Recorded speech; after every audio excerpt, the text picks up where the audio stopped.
माता पिता का केवल यही कर्तव्य नहीं होता है कि आप उसको अपनी भौतिक संपदा का उत्तराधिकारी बना दीजिए। माता पिता का कर्तव्य ये भी होता है कि अपने धर्म की, अध्यात्म की संपदा का उत्तराधिकारी नहीं बनाए तो आप अपने पुत्र के, अपने संतान के सच्चे हितैषी नहीं हैं। धन कितना दिन रहेगा? आपको धन के साथ कितना दिन रहने का अवसर मिलता है? 50, 60, 70। संतान को भी तो यही 80, 90। लेकिन आपका दिया हुआ संसारिक सारा संपत्ति, सारी विद्याएं ये छूट जाएगी। लेकिन जो आपने अध्यात्म की, धर्म की जो संपदा उसको सौंपी, धर्म और अध्यात्म की संपदा कैसे सौंपते हैं? उसको धर्म या अध्यात्म में जोड़ करके। तो आप समझिए कि आप सफल माता पिता हैं।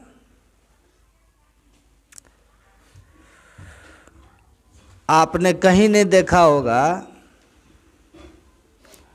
मैं तो अभी तक रतन टाटा या बिरला या डालमिया या मुकेश अंबानी किसी का किसी चौराहे पर सरकार के द्वारा मूर्ति लगाया हुआ हम नहीं देखे। है देखे आप लोग? कहीं है क्या? यहाँ पूरा मुजफ्फरपुर, ये बेगूसराय जिला में बिरला चौक, टाटा चौक, अंबानी चौक, अडानी चौक, बिलगेट्स चौक है कहीं? लक्ष्मी मित्तल चौक कहीं देखे? कहीं नहीं है, हम भी नहीं देखे, मिलेगा ही नहीं। लेकिन महर्षि में ही नगर, महर्षि में ही पथ, संत मत मार्ग है कि नहीं है? हम बहुत जगह देखे, है ना? कबीर चौराहा काशी में है, इलाहाबाद में कबीर नगर जिला ही है, उत्तर प्रदेश में।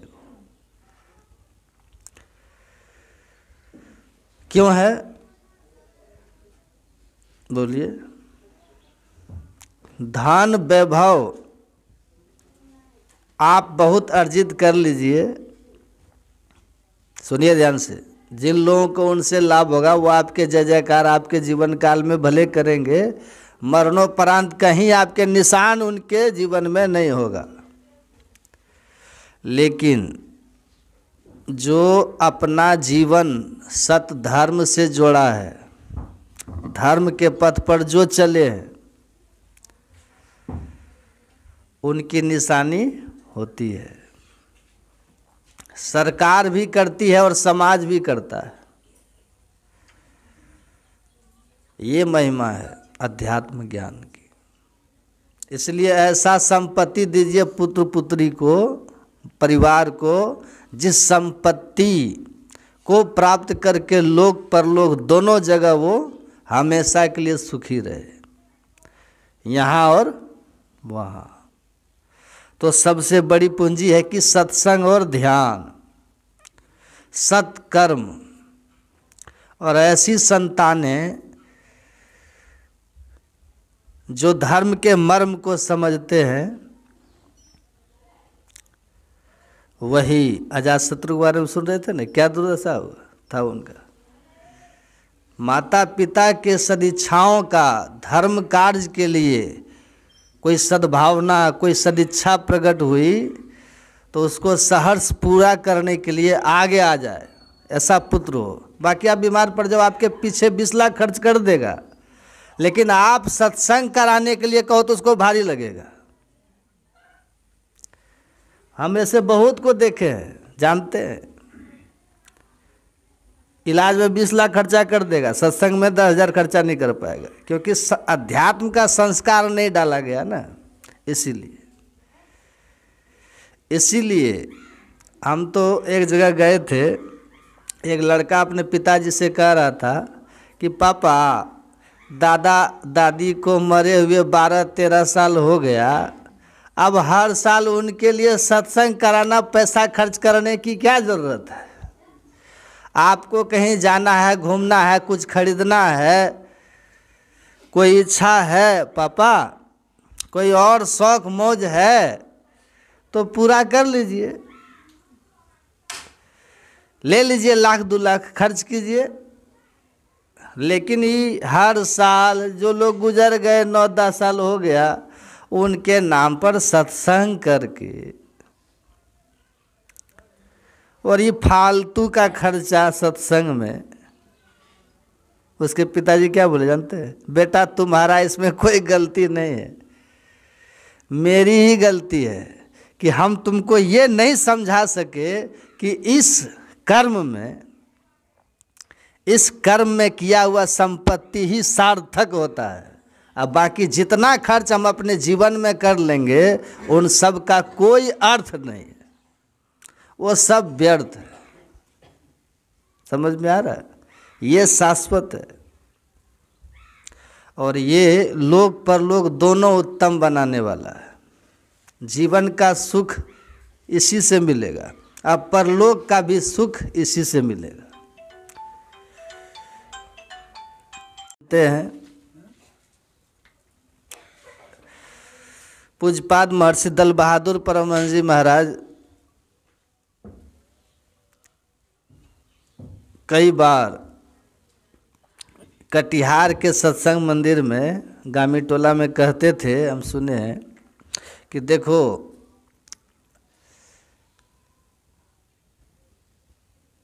जो बात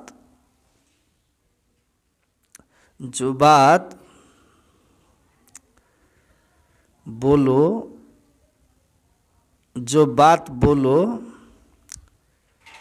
उस बात को आचरण में लाओ तो लोग उस पर अमल करेंगे, तुम्हारी वाणी में प्रभाव होगा, लोग सुनेंगे, मानेंगे।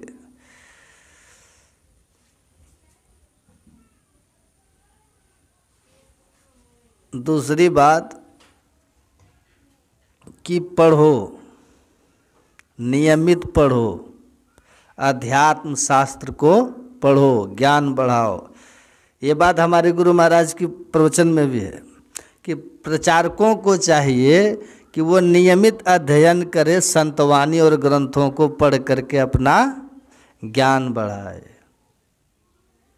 अध्ययन करना, सुनना और साधना करना, ज्ञान प्राप्ति के 3 साधन हैं, पढ़ के और सुन के।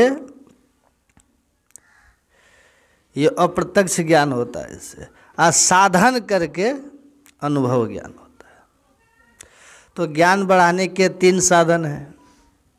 तो कहते थे देखो नियमित पढ़ो, बात पुरानी पर कहने का ढंग नया होना चाहिए, और नहीं तो लोग कहेंगे कि तोता रटंत है, सुन करके एक ही बात सुन के सीख गया, उसी को बोलते रहता है, तोता रटंत है, तो उससे भी प्रभाव नहीं पड़ता। और दूसरा, जो कहोगे आचरण में नहीं दिखा तो उसका प्रभाव नहीं पड़ता। तो दोनों बात धर्म प्रचारक के लिए बहुत जरूरी है कि नियमित अध्ययन करे और जो बोले वो आचरण में हो। गृहस्थ श्रोता के लिए क्या है, आप लोग के लिए? तो आप लोगों के लिए है कि जो आप सुनिए ध्यान से, दिमाग शांत रखिए, जो आप सुने अपने कल्याण की बात। ये सत्संग में लाभ बहुत है, बहुत लाभ है। मूर्ख जन कोई सार न जाने, सत्संग में अमृत बरसे। गुरु महाराज कहते हैं ना, सतजन सेवन करत नित्य सत्संगति करना, बचन अमी दे ध्यान श्रवण कर चित्त में धरना, मनन करत नहीं बोध होए तो पुनि समझी जय, अरे हारे में ही समझ बोध जो होए, रहनीता सम करी लीजिए। तो रहनी हमको जो सुने हैं उसके अनुकूल कर लेना है। तो जो सुने आचरण में उतार लिए तो जो लाभ होना चाहिए वो लाभ आपको मिल जाएगा। और आपसे जब ज्ञान आचरण में उतर जाता है तो अपना तो कल्याण हो ही जाता है। हमारे जीवन को देख करके दूसरे भी प्रेरित हो जाते हैं और हम दूसरे का भी भला करते हैं, दूसरे का भी भला करते हैं। तो ज्ञान को आचरण में उतार लेने से क्या होता है? बहुत लाभ होता है, अपना भी भला और दूसरे का भी। बोलिए ना, क्या होता है? हाँ, ये बात हमारे लिए भी है, हम जो ज्ञान का उपदेशक हैं, और आप जो श्रोता, आपके लिए भी है। लेकिन नित्य नियमित ज्ञान का वृद्धि करना, ये आप करें ना करें आप लोग, ये आप जाने, लेकिन वक्ता के लिए बहुत जरूरी है। वक्ता के लिए बहुत जरूरी होता है। पूज्य दल बहादुर बाबा ये कई बार कहते थे, कई बार प्रशंसा भी करते थे। हमने देखा उनको, जितना ही थोड़ा समय मिला, महर्षि संत सेवी परमहंस जी महाराज को देखा कि एक दिन भी बिना पढ़े नहीं रहते थे। और स्वामी विवेकानंद जी महाराज के पीछे पीछे हम लोग जाते, मतलब आशुतोष बाबा या और कोई बाबा पीछे पीछे जाते, तो बोलते हैं पढ़ाई बंद की है, और वो कहते हैं कि देखो, नित्य नियमित कुछ नई बात दिमाग में आने से दिमाग उस नई बात का चिंतन करता है, मन उस नई बात पर घूमता रहता है। जब मन नई बात पर घूमेगा, क्योंकि आप जिज्ञासु हैं, आप साधक हैं, आप प्रचारक हैं,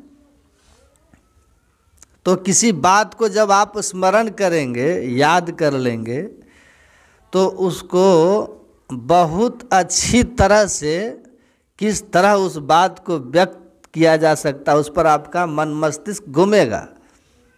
और आप भी अगर कुछ याद करते नया, तो उसका अर्थ समझने की आपके अंदर बार बार जिज्ञासा होगी। तो इस तरह स्वाभाविक मन अध्यात्म की ओर मुड़ा ही रहता है। शायद ही कभी हम देखे, ऐसा दिन आया उनका, उन्होंने कहा कि जब मैं किसी ग्रंथ से नया कुछ नहीं सीखा, नहीं ग्रहण किया। कब कर रहे थे पता है आपको? संत शिव जी महाराज 2004 में बोले थे। क्या उनकी अवस्था रही होगी उस समय संत शिव जी महाराज का? एक दिन पूछा उनसे, कहा उनका पढ़ने का टाइम तय था, आधा घंटा जरूर जा करके कोई बुक लेकर के और देखते थे, नई नई बुक मंगाना, पढ़ना। ये बात हम सब के लिए जरूरी है, समझ में आया? आप जितनी बातें इधर उधर का हम लोग लगाते हैं, उसको अगर एक संतवानी याद करने में, एक दोहा याद करने में लगा देंगे, और दोहा के अर्थ को समझने में अपने ख्याल को लगा देंगे, तो सात्विक मन रहेगा, मन आपका सात्विक रहेगा। ये जो आप भी सुन रहे हैं ना,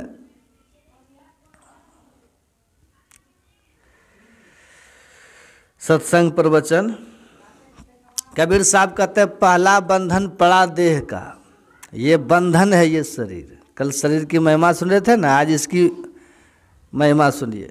गुरु महाराज क्या कहते हैं?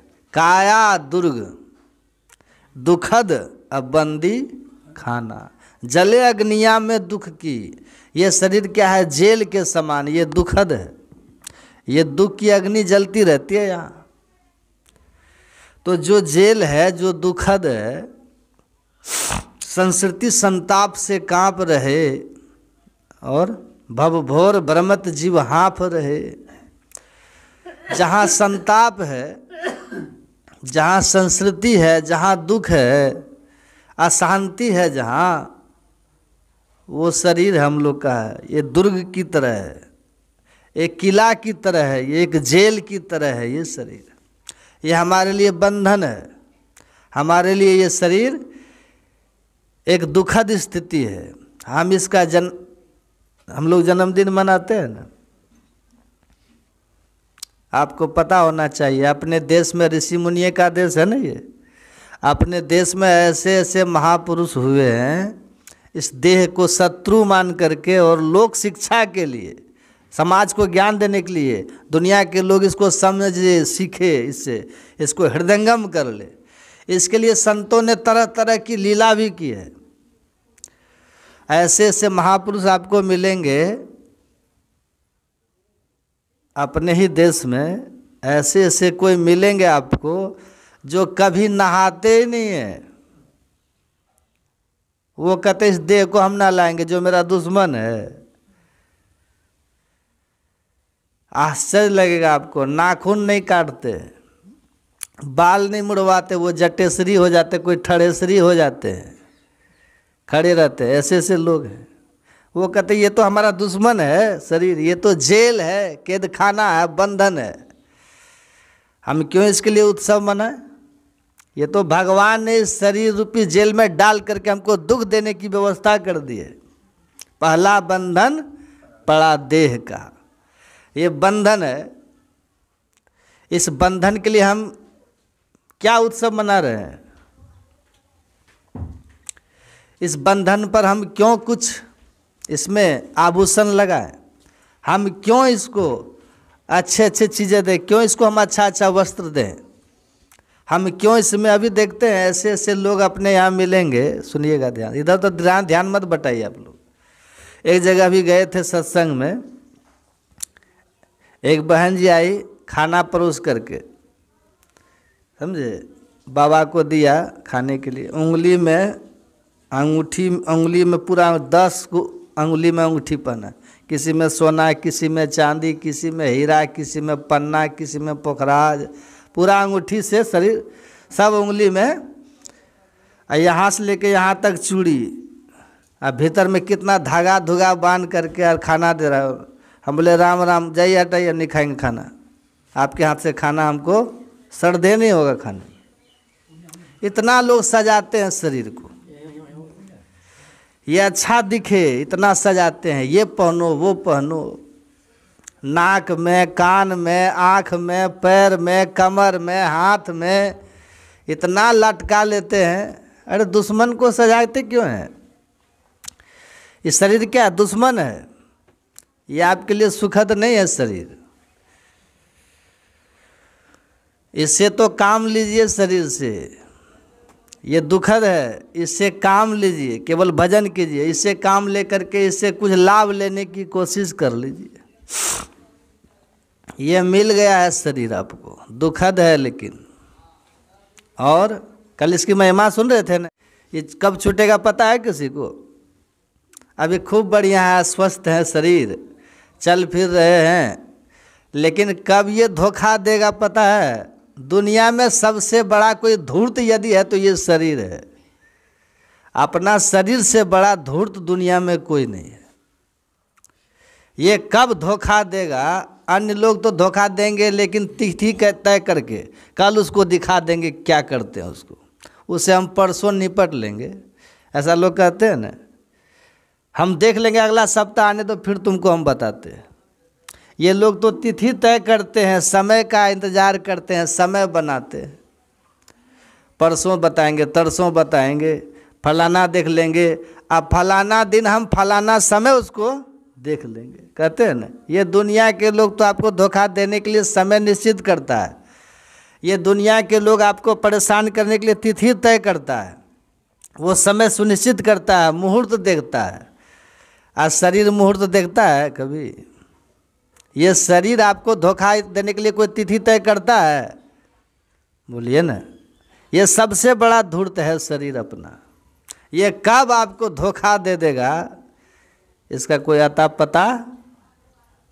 हमारे गुरु महाराज कहते हैं औचक ही गिर जाए। औचक मतलब अचानक। अचानक कहाँ गिर जाएगा? आप खूब बढ़िया से इसमें बैठे, उंगलियों में अंगूठी पहन लिए, पैर की उंगलियों में अंगूठी पहन लेते हैं, नाक में नथनी पहन लेते हैं, कान में कुंडल पहन लेते। कुंडल भी क्या बाल्टी पहनता है, तो देखते ना बड़का बड़का लटका लेता है। हम लोग को देख के डर लगता है कहीं कान फट नहीं जाए इसका। देखते ना इतना बड़ा बड़ा लटका लेता है झूमर झूमर, ऐसा लगता है जैसे कान फट जाएगा। कितनी मेहनत करके, कितना परिश्रम इसके लिए किए होंगे। सोना फ्री माता है, कितना समय आपने लगाया होगा, कितना समय लगाए होंगे इसके लिए। पैसा इकट्ठा करने में समय लगाए, कितने मेहनत किए होंगे, और तब लाके कहाँ कहाँ लटका दिए। इसको आप कितना सम्मान दिए, कितना इसको प्रेम दिए, कितनी इसकी आपने सेवा की, कितना इसका आपने आवभगत किया शरीर का, कितनी शानदार स्थिति में ला करके खड़ा कर दिया आप। लेकिन ये ऐसा धूर्त है, किस क्षण, किस मुहूर्त पर, किस तिथि में, किस मुहूर्त में, किस समय में ये शरीर आपको धोखा दे करके निकल जाएगा, पता चलेगा? बोलिए। नाम सुमर नर बाबरे तेरी सदा न देहिया है, गुदड़ी सी उठ जाएगी। गुदड़ी देखें, गुदड़ी हटिया होता है ना, गुदड़ी हटिया देखें, गुदड़ी हटिया कैसे होता है? हाँ, गुदड़ी हटिया के लिए हमने ये सुना कि गुदड़ी हटिया कब लग गया, कब उठे, उसका कोई समय निश्चित नहीं होता है। वो कब यो लग जाएगा, कब यो उठ के चल देगा। गुदड़ी हटिया गुदड़ी सी उठ जाएगी, चित चेत अभागी रे। अब माटी के बर्तन बन्यो, अब पानी ले साना रे, अब बिनसत बार न लागी है, क्या राजा क्या राणा रे। ये मिट्टी का है तो है शरीर, है मिट्टी से तो बना है। छित जल पावक गगन समीरा, पंच रचित यह अधम शरीरा। 5 तत्वों से बना हुआ ये शरीर है, अधम है। अधम किसको कहते हैं? निकृष्ट को। अधम किसको कहते हैं? जो धम से गिरे, खत्म हो जाए। कैसा शरीर है ये? महाधूर्त है ये शरीर। लेकिन इसके लिए हम लोग क्या क्या करते हैं? अच्छा आप लोग सच सच बताइएगा, ये मकान आपने किसके लिए बनाया? किसके लिए बनाते हैं? हाँ? बाल बच्चे के लिए भी बनाते हैं, हाँ? शरीर के लिए भी बनाते हैं, परिवार के लिए बनाते हैं। शरीर के लिए खास करके बनाए, ताकि जब वर्षा हो ना, तो वर्षा का जल बौछार इस देह को पीड़ा न पहुंचाए। ये सूर्य की प्रचंड किरणें इस देह को न जलाए, है कि नहीं? ये व्यवस्था किसके लिए किया आपने? ये मकान बना है शरीर के लिए, ये सब शरीर के लिए बना है। और धन आप किसके लिए कमाते हैं? धन नहीं कमाएंगे तो खाएंगे क्या? पेट के लिए है ना। धन कमाएंगे तो खाएंगे। आप देखिएगा, सोचिएगा, विचार कीजिएगा ना, सब के जितना जो कुछ कर रहे हैं सब इस शरीर के इर्द गिर्द ही घूम रहा है। हमारा परिश्रम, हमारा पुरुषार्थ, हमारी मेहनत, हमारा भूत वर्तमान भविष्य सब शरीर की व्यवस्था के इर्द गिर्द ही घूम रहा है। ऐसा करो तब सुखी हो जाओगे, ऐसा करो तब सुखी हो जाएंगे। सुखी कौन हुए? बस ये देह के लिए सब व्यवस्था हो रही है। भ्रांति है कि हमें सुख मिलेगा, लेकिन इस भ्रम को छोड़ देना है। ये सब व्यवस्था से हमको कुछ मिलने वाला नहीं है। ये सब मिलता है केवल शरीर को। मकान बना लिए तो वर्षा से बच गया शरीर हमारा, कपड़ा खरीद लिए तो शरीर ढक गया हमारा, है? अन्न ले लिए तो पेट भर गया हमारा, गहना खरीद लिए तो शरीर सज गया हमारा, यही तो होता है ना, और कुछ नहीं होता है। और आप जो विवाह करते हैं किसके लिए करते हैं? कार्ड में झूठ लिखता है, हम देखते हैं कार्ड में जो लिखता है ना आजकल, दो आत्माओं का मधुर मिलन। सही है, सही है। विवाह में जो कार्ड में लिखता है दो आत्माओं का मधुर मिलन, सही बात है? एकदम झूठ है। दो शरीर का मिलन है। विवाह भी शरीर के लिए लोग करते हैं, विवाह भी शरीर के लिए होता है। आप पुत्र किस लिए पैदा करते हैं? वो भी शरीर के लिए है, सब इसी के लिए। अब जिसके लिए आप इतनी इतनी व्यवस्था कर रहे हैं, जिसके लिए मकान बना रहे हैं, कपड़ा खरीद रहे हैं, आभूषण बना रहे हैं, विवाह कर रहे हैं, व्यवस्थाएं कर रहे हैं, संतान उत्पन्न कर रहे हैं, ये सब आखिर किसके लिए कर रहे हैं? शरीर के लिए तो कर रहे हैं ना। इतना इतना जिसके लिए कर रहे हैं, ये धोखेबाज शरीर कब धोखा दे देगा है पता? विश्वास करना चाहिए शरीर पर? कभी कभी नहीं करना चाहिए। कुछ लोग ऐसे होते हैं, वो कहते हैं कि नहीं हम इतना वैरायटी बनाएंगे तभी खाएंगे। आप खाते हैं? हम लोग को भी लोग पूछते हैं क्या खाइएगा बाबा? एक जगह में इतना खा लिए कि सत्संग में बैठने में दिक्कत हो रहा था, इतना वैरायटी बना दिया था। इस बात को हम भूल गए कि मंच पे भी बैठना है। एकदम स्वादिष्ट लगा खाने में तो भर पेट खा लिए, अब मंच पे हमको हालत खराब हो गया, तो बैठना आफत हो गया। ऐसे होता है ना जीवन, कभी घी घना, कभी मुट्ठी भर चना, कभी उभी मना। लेकिन हम लोग कुछ ऐसे ही हैं जो कहते नहीं इस तरह से खाना बनेगा तब ये हम खाएंगे, और नहीं तो हम, ये हट किस लिए, जिद किस लिए हमारा? बस शरीर के लिए तो है। हम क्या क्या इस शरीर के लिए सोचते हैं, क्या क्या इस शरीर के लिए करते हैं, देखिए। लेकिन ये ऐसा शरीर धूर्त है, आपको कभी भी धोखा दे करके भाग जाएगा, छोड़ देगा आपको। आप देखते रह जाएंगे। जब ये देह छोड़ेगी ना आपको, तो आप देखिएगा, है देखो मेरा शरीर यही तो है, आप देखिएगा शरीर को। लेकिन आप सोचिए उसमें फिर से घुस जाएंगे, आप नहीं घुस पाइएगा।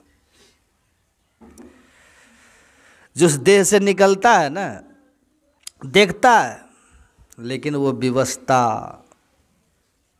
वो एक लाचारी, एक विवशता जो अपनी हो जाती है उस समय, वो घुस नहीं सकता।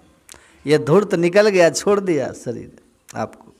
तो कुछ लोग ऐसे होते हैं कि इसका हम कितना व्यवस्था करते हैं शरीर के लिए, इतना हमारे लिए परेशानी का घर बना हुआ है ये शरीर। अब यदि ज़्यादा थोड़ा सा खा लिए मिर्च मसाला, तो पेट में ऐसा जलन पैदा कर देगा कि आप दुखी हो जाइएगा। ये जलन किसने पैदा किया? ये दुखी आपको किसने किया? शरीर ही तो किया ना। अब पेट में जलन हो रहा है, ऊपर से आप तेल लेप रहे हैं। पेट में जलन हो रहा है, ऊपर से आप रत्न आभूषण पहन रहे हैं। पेट में जलन हो रहा है, आप बाल का कटिंग करवा रहे हैं, रंग रोगन करा रहे। ये क्या है? ये दुश्मन है हमारा शरीर, कि ये शत्रु निजेंद्रियानी। और भी सुनिए, ये शरीर कैसा है अपना? हम लोग गाय गौशाला में देखते हैं, वहाँ जो गाय का गोबर होता है ना, गौशाला सब में जहाँ गाय का गोबर होता है, अगर आसपास में कहीं पर बम ब्लास्ट हो जाए, तो बम का प्रभाव उस गोबर के स्थान पर नहीं होता है। पता होना चाहिए आप लोग। इसलिए पहले अपने यहाँ रिवाज था कि जो घर के लोग होते थे, वो प्रतिदिन गाय के गोबर से घर को लिपते पोतते रहते थे। जो विषाणु होते हैं ना, विषैला जो जीव जंतु होता है, वो उससे मर जाता है गोबर से। ऐसा होता पहले के लोग लिपते थे। और धीरे धीरे नियम खत्म हो गया, शनिवार के दिन लिपने लग गए। पहले हम लोग जब बच्चा थे, शनिचरा मनाते थे स्कूल में। शनिवार को पढ़ाई कम होती थी, शनिवार के दिन स्कूल जाते थे तो गोबर लाते थे और वहाँ पे साफ सफाई लोग करते थे। ये सब होता था गोबर से। शनिवार को ज़्यादा पढ़ाई वढ़ाई नहीं होता था, साफ सफाई स्कूल में होता था। तो देखिए गाय के गोबर का देखिए महत्व क्या है। और गौमूत्र का महत्व तो आप लोग को पता होगा, वो तो कैंसर को भी ख़त्म कर देता है। गौमूत्र ऐसा है, चाहे भीतर में कोलेस्ट्रॉल हो, थायराइड हो, किडनी का रोग हो, कुछ भी हो, बस गौमूत्र पीजिए, नुकसान का सवाल ही नहीं है। वो तो कितना देखिए लाभ देता है। लेकिन शरीर अपना वैसा है, कहिए ना, हम लोग जाते हैं गांव घर में, देखते रहते हैं, यदि बिना कहे घुस जाते हैं शौचालय में, और यदि वहाँ टट्टी जहाँ तक दिख जाती है तो उल्टी हो जाती है कभी कभी। हे भगवान, गाय के गोबर में होता है ऐसे, अब मनुष्य का गोबर देख के ही उल्टी हो जाता है। कितना खराब है ये शरीर। और गाय का गोबर से करते हैं घृणा। कितना बढ़िया फैक्ट्री है, उससे जो गोबर निकलता है वो गोबर देखिए कंपोस्ट, वही ना आपके फसल को लहलाता है। वही गोबर से देखिए कितना दवा बन जाती है। और गोबर का रस निकाल करके उसको पीजिए, बहुत लाभ होता है। इसके लिए बहुत बहुत दवाई कहाँ कहाँ बन रहे, लोग बना रहे हैं। गौमूत्र से कितना लाभ। अब पंचामृत तो आप जानते हैं कि नहीं? पंचामृत, पंचामृत में क्या सब होता है? गोबर, गोत्र, दूध, दही और घी, पांचों मिला खाइए, पंचामृत है। ऐसा कोई मनुष्य का पंचामृत खाएगा?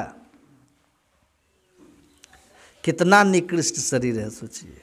हमारे गुरु महाराज इस बात को लिख दिए पदावली में, कार्तिक काया, कार्तिक काया, काया मतलब शरीर, कार्तिक काया नीच माया, मूत्र बूंद से है बनो।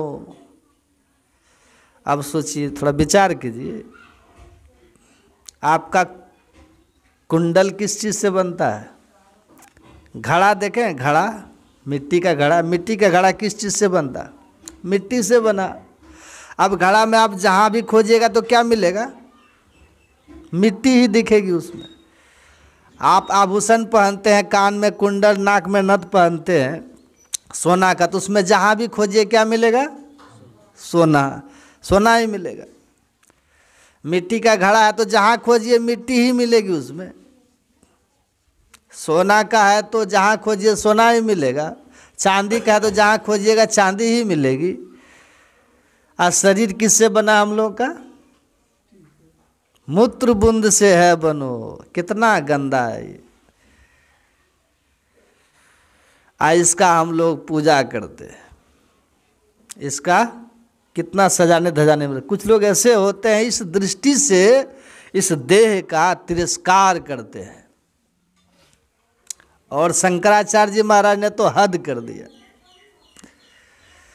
कोवा नरको, नरक क्या है? कहा स्वदेह, शरीर ही नरक है। हमारे गुरु महाराज ने तो जेल कहा, क्या कहा? बंदी खाना, काया दुर्ग दुखद बंदी खाना। अब वो देखिए नरक का देते शंकराचार्य, नरक है ये शरीर। कार्तिक काया नीच माया, मूत्र बूंद से है बनो, माही पूरन मलन, पूरा मल ही मल है, पूरा गंदगी ही गंदगी है। माही पूरन मलन सो जो जय नहीं सकलो गनो, ऐसो तन संग कहाँ गर्वसी, मूढ़ अति ही अजान रे, नाम भजू अभिमान तजू, क्षण भंगुर तन मस्तान रे। कैसा शरीर है ये, सोचिए ना। भगवान बुद्ध कहते हैं ठिनंग नगरम कतंग मंस, ये हड्डियों का एक ढांचा खड़ा है। क्या है? बोलिए ना, सुनते नहीं है क्या? क्या है ये? ढांचा। हाँ, भगवान बुद्ध कहते हैं अठिनंग नगरंग कतंग मंस, ये हड्डियों का एक ढांचा खड़ा है। हड्डियों का ढांचा खड़ा है। कभी काल आपको अपना शरीर का असली रूप देखना हो ना, तो आप निकाल के देख लीजिएगा। मोबाइल में देख लीजिएगा कैसा लगता है, हड्डी देख के डर जाइएगा आप, ये भूत है, देख के डर जाइएगा, कितना खराब लगता है। वही भगवान बुद्ध कहते हैं अठिनंग नगरंग कतंग मंस लोहित लेपनम। इस शरीर ये हड्डियों का नगर, हड्डियों का ढांचा है, इसके ऊपर मांस लेप दिया गया, मांस खून लेप दिया गया, और ऊपर से चमड़ा से इसको मढ़ दिया गया, चमड़ा से मढ़ दिया, रक्त मांस इसमें लेप दिया, हड्डी का नगर है, हड्डी का ढांचा है। इसमें रहता है क्या, जत्थ जरा च मच्चू च मनो मखो च ओहितो। भगवान बुद्ध कहते इसमें अहंकार रहता है कि नहीं। हम मास्टर साहब है, अहंकार है कि नहीं, अहंकार, मान, अपने को मान करके रखा, हम जमींदार हैं, हम ऑफिसर हैं, मान करके रखा है ना। हम किसी के पिताजी हैं, मान लिया है, हम किसी के पति हैं, मान लिया है।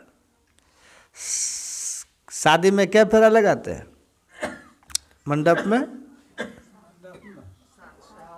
7 अच्छा 7 फेरा, 7 फेरा लगाए, अब पंडित जी मंत्र पढ़ दिए, मान लिए कि हम लोग पति पत्नी, मान लिए। कुत्ता कुत्ती कभी मानता है, अन्य जानवर कोई मानता है, मनुष्य शरीर में सब माना हुआ है, मान लिया, मान लिया कि अहंकार इसमें बसता है, मान हम इसमें संजो करके रखे हुए। अब विचार कीजिए, और सबसे जो खतरनाक है इसमें मृत्यु का वास है। मृत्यु जिस दिन माँ के पेट में हमारे जन्म का वो सब गर्भाधान संस्कार जिस समय हुआ, उसी समय मृत्यु साथ पकड़ लिया।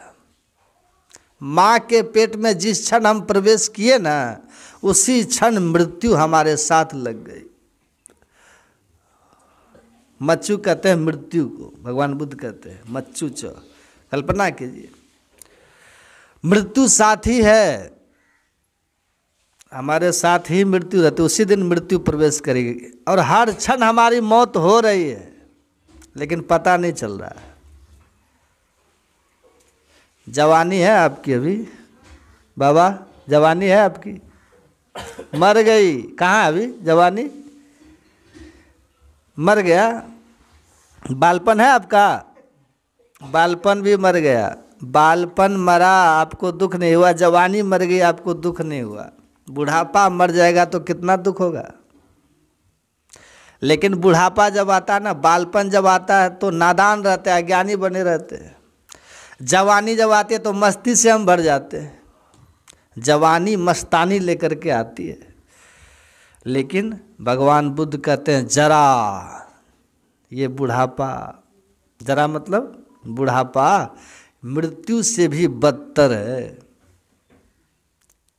भगवान न करे कि कोई झुल झुल बूढ़ा होकर के घसीट घसीट करके मरे, बहुत दुखद स्थिति होती है। देख करके बेचैनी आ जाती है मन में।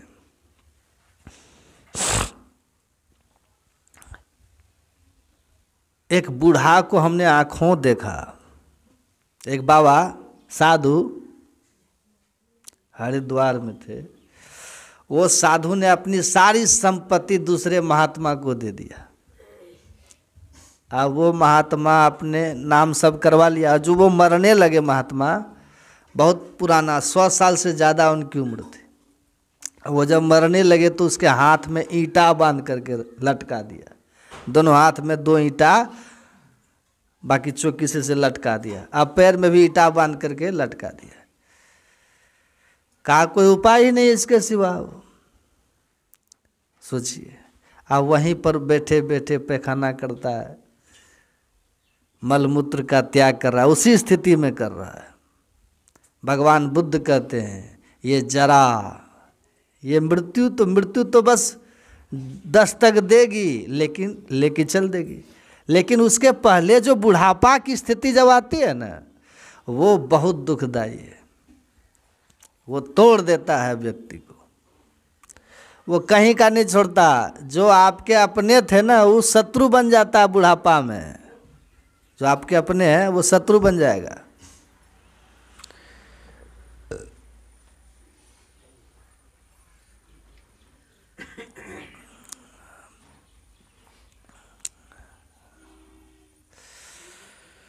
तो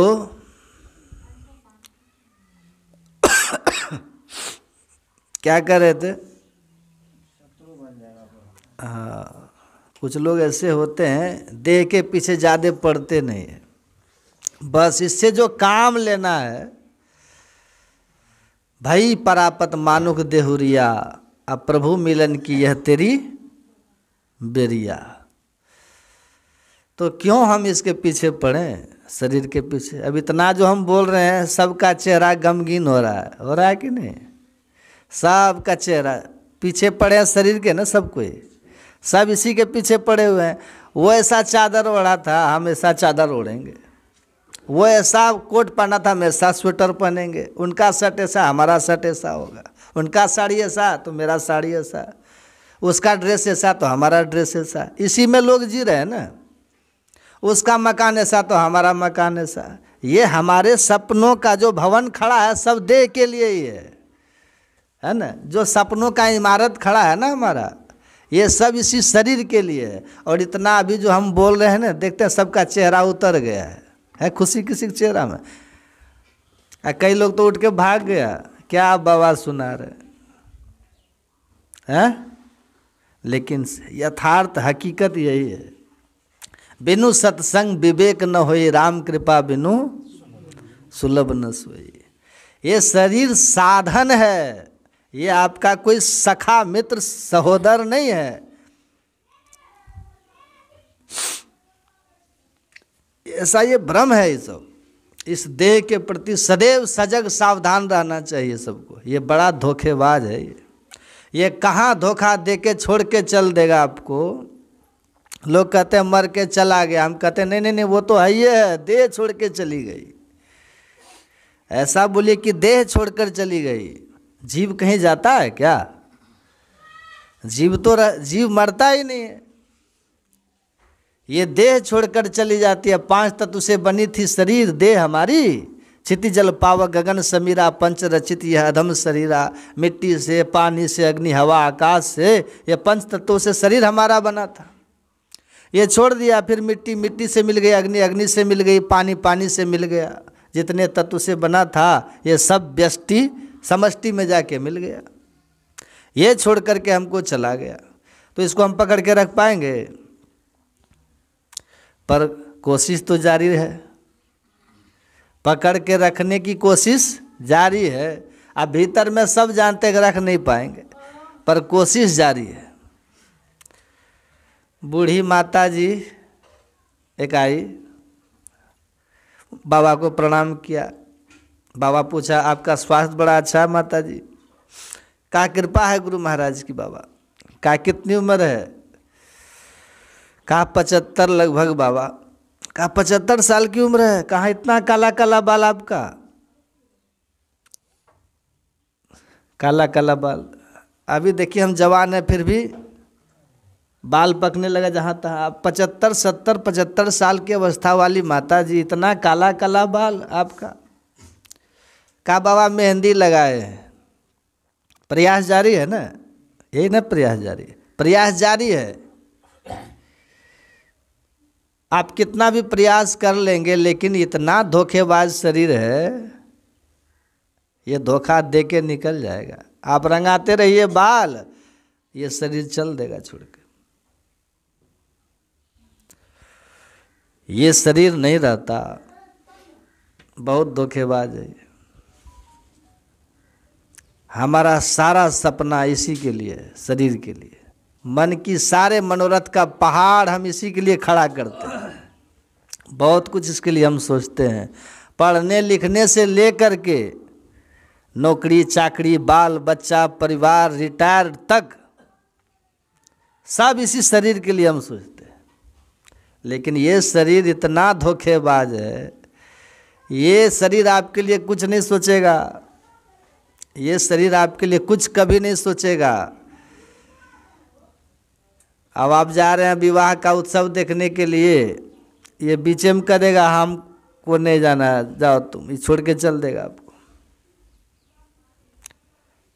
कोई प्रयास करके इसको रख पाएगा? आप प्रयास कीजिए, इसको हम रख लेंगे, रख पाइएगा? सिकंदर का नाम सुने आप लोग?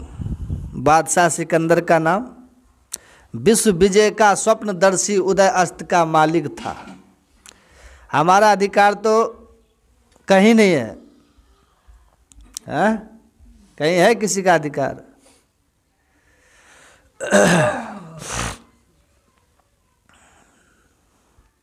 सिकंदर के बारे में सुने होंगे।